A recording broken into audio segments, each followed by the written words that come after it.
A prisão é frequentemente retratada como um lugar onde a criatividade e a inventividade morrem. Mas para aqueles que estão dentro de suas paredes, a necessidade é verdadeiramente a mãe da invenção. Aqui, exploramos o mundo clandestino da armamento improvisado, um testemunho da engenhosidade humana em condições extremas. Essas armas, feitas de materiais improváveis, representam tentativas desesperadas de sobrevivência e, às vezes, uma ousada tentativa de liberdade.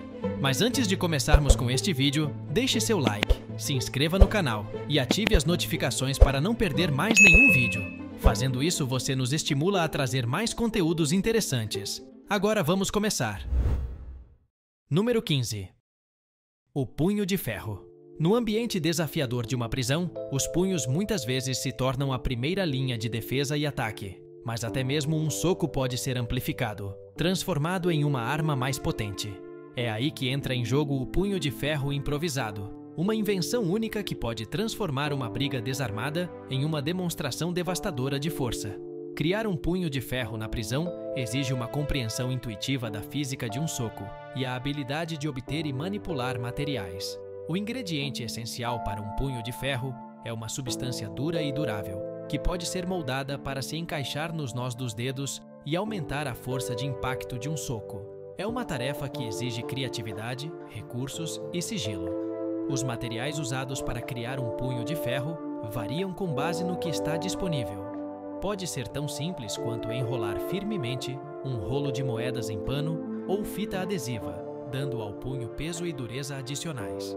Alguns detentos são conhecidos por criar versões mais complexas, a partir de escovas de dentes ou colheres derretidas e remodeladas. Mesmo a partir de pedaços de metal coletados ao redor da prisão, criar um soco inglês não se resume apenas a fabricar uma arma. Trata-se de aprimorar as capacidades naturais do corpo humano. O princípio por trás de um soco inglês é distribuir a força de um soco por uma área menor e mais dura, aumentando assim o impacto. É uma arma que não apenas machuca, mas pode quebrar ossos e causar lesões graves. No entanto, criar e portar um soco inglês também apresenta riscos significativos. O processo de fabricação requer tempo e expõe o detento ao risco de ser descoberto. Possuir um soco inglês pode resultar em punições severas se for descoberto, incluindo confinamento solitário e sentenças prolongadas. Ainda assim, a existência de tais armas dentro dos muros da prisão destaca a dura realidade da vida na prisão. A necessidade de autodefesa pode superar o medo da punição.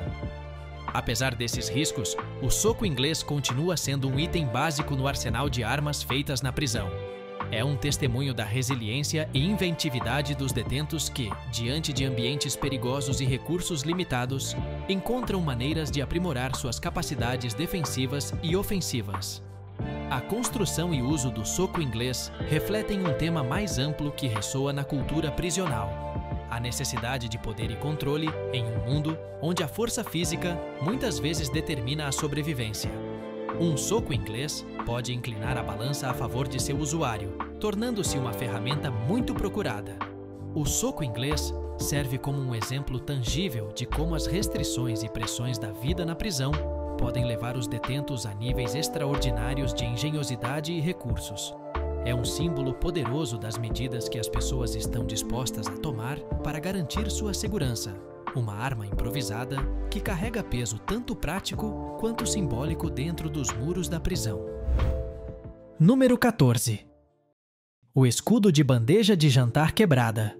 Enquanto muitas armas improvisadas de prisão se concentram no ataque, é importante considerar o lado defensivo.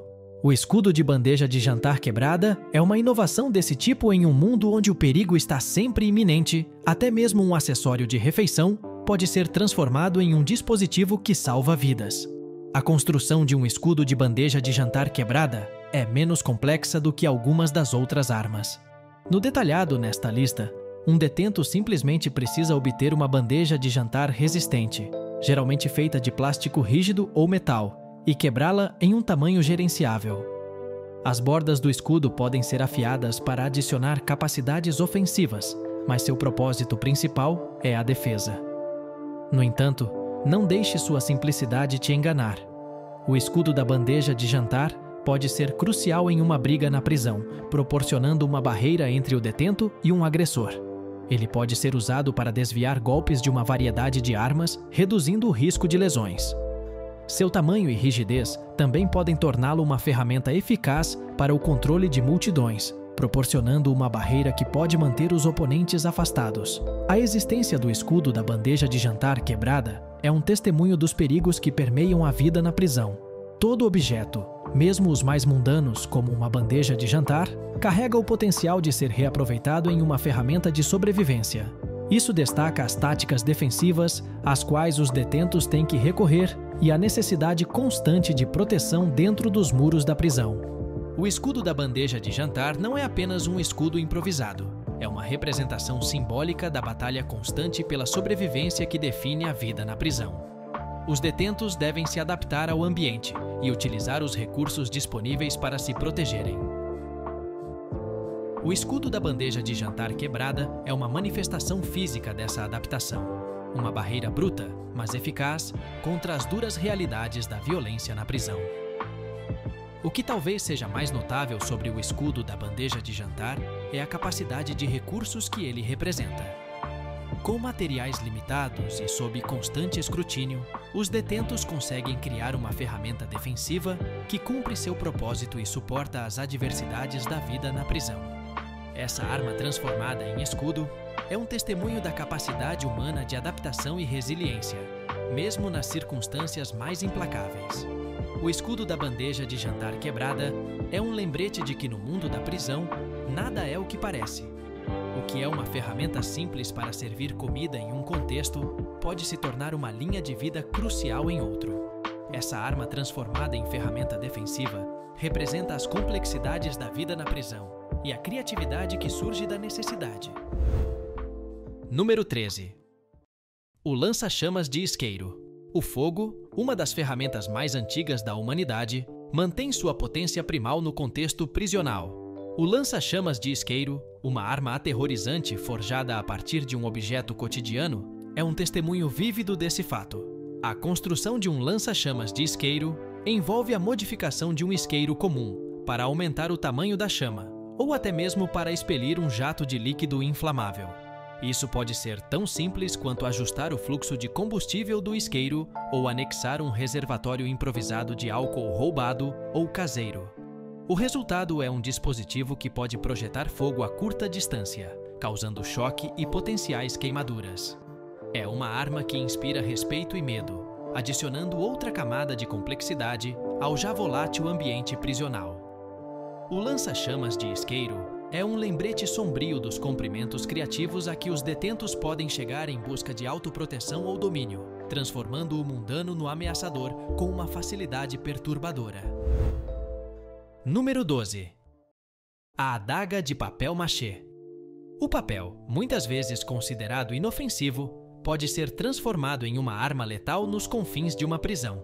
A adaga de papel machê representa uma dessas transformações, incorporando uma mistura engenhosa de furtividade, simplicidade e surpresa.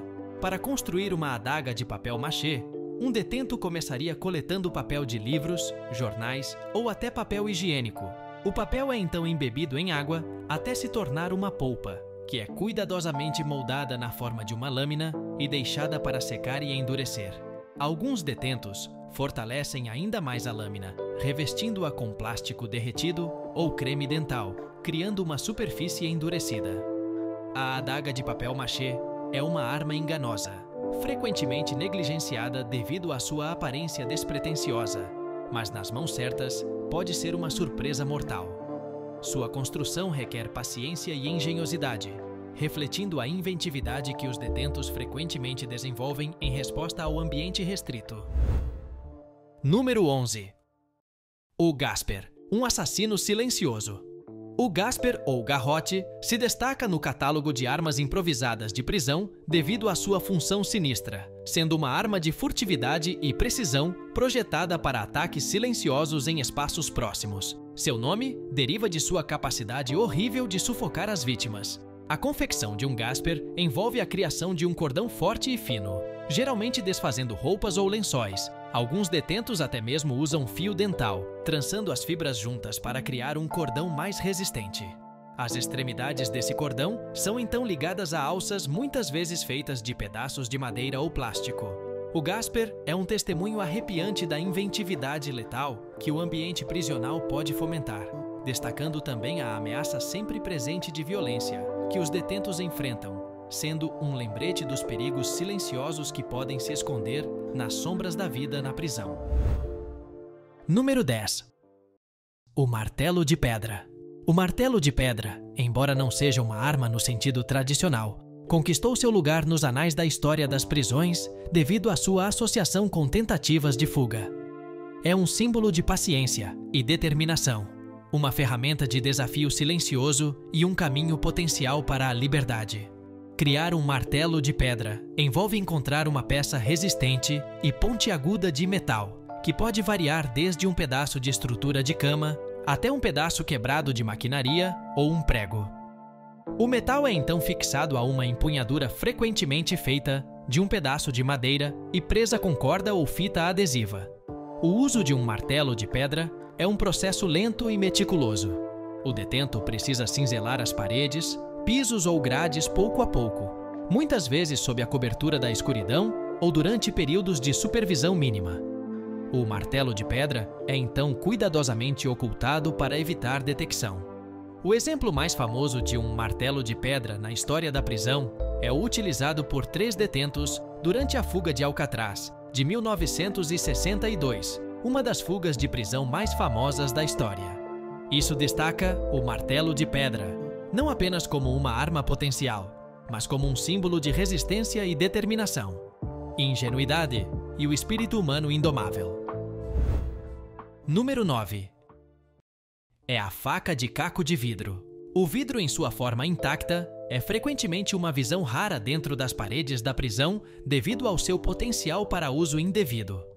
No entanto, nas raras ocasiões em que o vidro encontra seu caminho para uma cela, ele pode se tornar a base de uma das armas mais mortais no arsenal da prisão, a faca de caco de vidro. Criar uma faca de caco de vidro é tão direto quanto parece.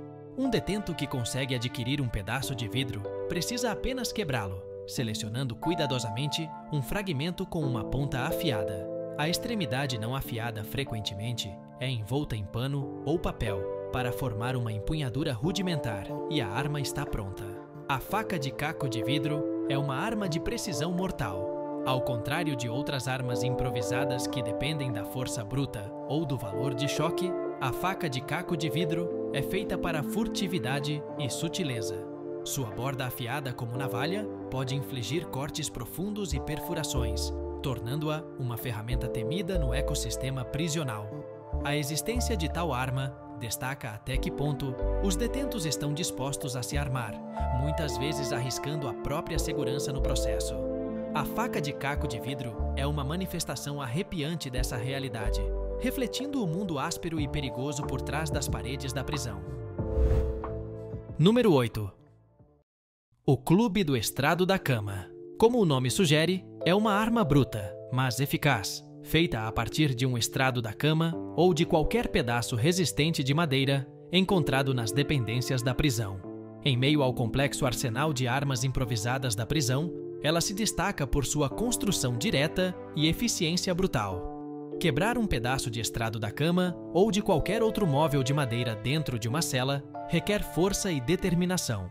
Uma vez alcançado, o resultado é uma ferramenta contundente e formidável, capaz de desferir golpes poderosos.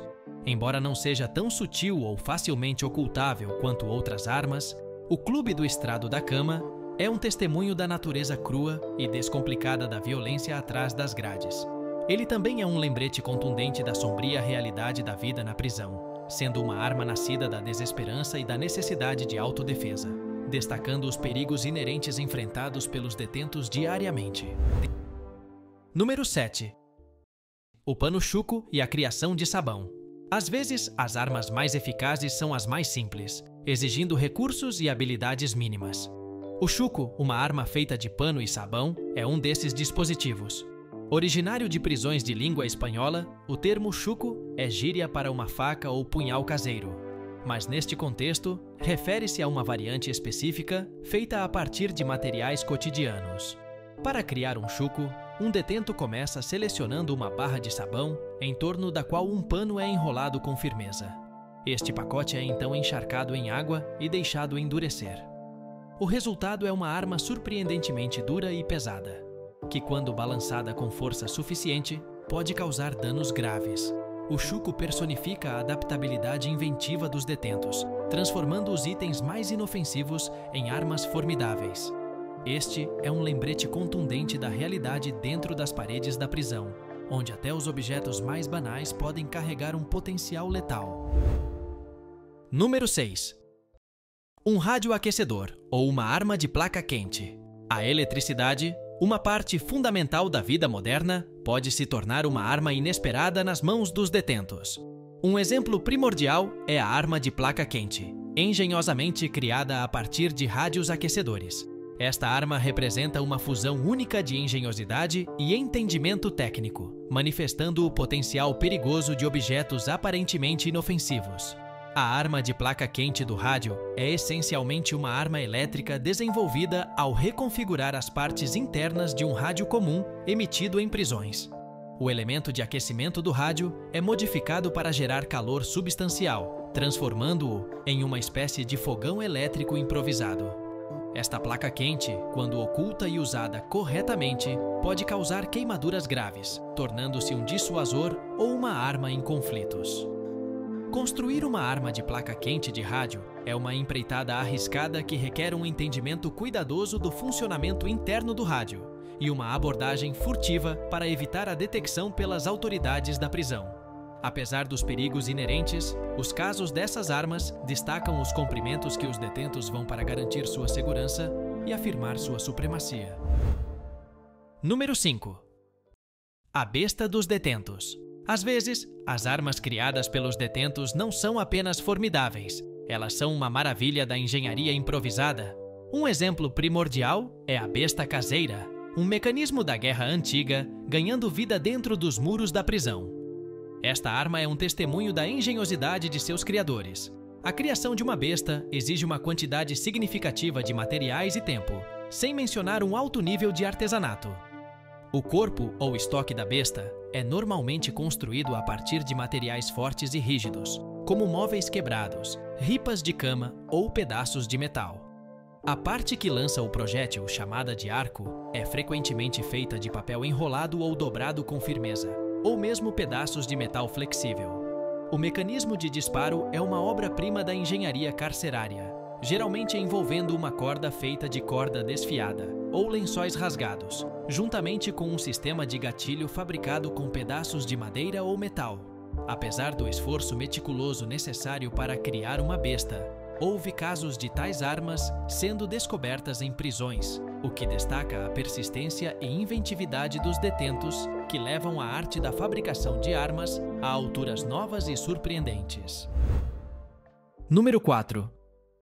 Coquetéis Molotov, fogo dentro dos muros. O fogo é um símbolo poderoso de rebelião e destruição dentro das paredes da prisão. Esse conceito toma uma forma tangível e aterrorizante com o coquetel Molotov. Pode parecer inacreditável que uma arma desse tipo possa ser construída na prisão, mas a inventividade dos detentos não conhece limites. Um coquetel Molotov é essencialmente um dispositivo incendiário caseiro.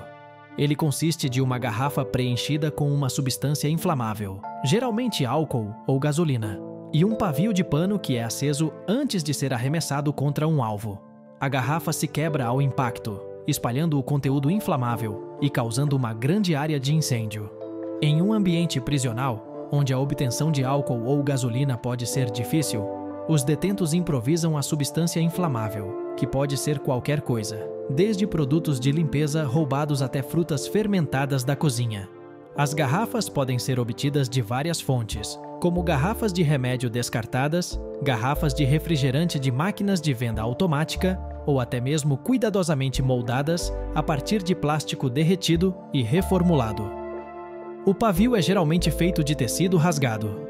Lençóis de cama ou roupas encharcados na mesma substância inflamável. A fonte de ignição geralmente é um isqueiro, ou fósforos contrabandeados, ou obtidos de várias fontes dentro da prisão 5. Número 3. A híbrida de escova de dentes e lâmina. Para um indivíduo encarcerado, até mesmo um item mundano como uma escova de dentes pode se tornar uma ferramenta de sobrevivência. A híbrida de escova de dentes e lâmina é uma arma de simplicidade aterradora, transformando uma ferramenta de higiene pessoal em um potencial dispositivo letal. O processo de criação de uma híbrida de escova de dentes e lâmina é surpreendentemente simples. Um detento pegaria uma escova de dentes padrão e incorporaria uma lâmina em uma das extremidades, normalmente derretendo o plástico ao redor da lâmina para prendê-la no lugar. O resultado é uma arma facilmente ocultável e assustadoramente eficaz. O cabo de plástico da escova de dentes oferece uma aderência firme, enquanto a lâmina, embora pequena, pode infligir ferimentos graves, especialmente se direcionada ao rosto ou pescoço. A híbrida de escova de dentes e lâmina é um testemunho arrepiante dos extremos a que os detentos estão dispostos a ir para se armar, refletindo a dura realidade da vida atrás das grades, onde até objetos associados à limpeza e à saúde podem ser transformados em ferramentas de violência. Número 2. A revolução das armas caseiras. Prisões e armas parecem ser uma mistura catastrófica, mas os detentos têm demonstrado notável inovação na construção de armas de fogo caseiras, conhecidas como zip guns. Os zip guns destacam a perigosa encruzilhada entre a inventividade e a desesperança, transformando objetos do dia a dia em ferramentas de força letal. O princípio básico por trás de um zip gun é simples. Você precisa de uma câmara para a munição e um método para dispará-la. Apesar de seu design rudimentar, essas armas podem ser incrivelmente perigosas e imprevisíveis. Uma fonte comum para o cano é tubos de metal ou tubos frequentemente retirados de infraestruturas ou equipamentos quebrados. A munição pode ser um projétil rudimentar, como um pedaço de metal, uma pedra ou até papel dobrado cuidadosamente. O método de ignição é onde a verdadeira inventividade entra em cena, com os detentos usando desde elásticos e molas para um impacto mecânico até fósforos e fios elétricos para uma ignição por calor. Um zip gun infame foi criado por um detento a partir de um tubo de metal e uma lâmpada quebrada. A lâmpada atuava como um ignitor quando conectada a uma fonte de energia, enquanto o tubo servia como cano para um projétil improvisado. Número 1. O shank. Para um detento, o termo shank transcende sua definição no dicionário. Não é mais apenas um pedaço de metal. Ele simboliza poder, controle e, acima de tudo, sobrevivência no mundo cruel da prisão. O shank é uma faca rudimentar, ou arma de esfaqueamento alarmantemente comum em instalações correcionais em todo o mundo. É um testemunho arrepiante da engenhosidade dos detentos, moldado a partir dos objetos mais mundanos e acessíveis encontrados dentro das paredes da prisão. A criação de um shank é uma operação clandestina, um ato de rebelião contra o controle exercido pelas autoridades prisionais. Eles são normalmente feitos de materiais que normalmente seriam inofensivos, como colheres, escovas de dentes ou pedaços de metal retirados da infraestrutura da prisão. Mesmo quando os funcionários da prisão introduzem talheres de plástico e lâminas de barbear para limitar os materiais potenciais para a fabricação de armas, os detentos provam sua resiliência e criatividade. Colheres, muitas vezes contrabandeadas da cafeteria, são gradualmente afiadas contra paredes ou pisos de concreto, transformando-se lentamente em uma lâmina potencialmente letal. As escovas de dentes seguem uma trajetória semelhante, com seus cabos sendo lixados em superfícies ásperas, criando uma ponta afiada capaz de causar sérios danos. No entanto, as shanks mais sofisticadas são feitas de sucata de metal ou fio obtidos de vários lugares, como a oficina, a cerca ou até mesmo a estrutura da cama. Esses materiais passam por uma transformação trabalhosa, às vezes sendo aquecidos usando improvisados fogões de latas de conserva e velas, e então moldados e afiados em uma lâmina. O produto final é muitas vezes envolto em pano ou fita em uma das extremidades, criando uma alça improvisada e dando à arma uma aparência profissional enganosamente. Os shanks, no entanto, não são apenas ferramentas de violência. mas também símbolos de status e poder na sociedade hierárquica de uma prisão. Sua posse é um sinal de força, oferecendo proteção contra possíveis ameaças e, em alguns casos, uma maneira de exercer controle sobre os outros. Além disso, eles foram associados a algumas tentativas audaciosas de fuga, destacando sua utilidade além de conflitos interpessoais. Um exemplo notório do uso de Shanks ocorreu durante o infame cerco da penitenciária de Atlanta em 1987, nos Estados Unidos, onde detentos cubanos armados com uma variedade de Shanks assumiram o controle da instalação por 11 dias, destacando o potencial dessas armas aparentemente rudimentares. Apesar das conotações sinistras, a prevalência de Shanks nas prisões é um símbolo marcante da adaptabilidade e da inventividade do espírito humano, embora em um contexto sombrio e perigoso. Isso retrata uma realidade em que a linha entre sobrevivência e perigo é tão tênue quanto a lâmina de um Shank, servindo como um lembrete arrepiante das medidas a que as pessoas podem recorrer quando estão encurraladas. Bem, estamos chegando ao fim de mais um vídeo, mas uma dúvida que fica no ar é: qual dessas armas caseiras loucas, feitas em prisão, mais te impressionou? Deixe sua opinião nos comentários e se gostou de nosso conteúdo, inscreva-se em nosso canal, deixe o like, até a próxima!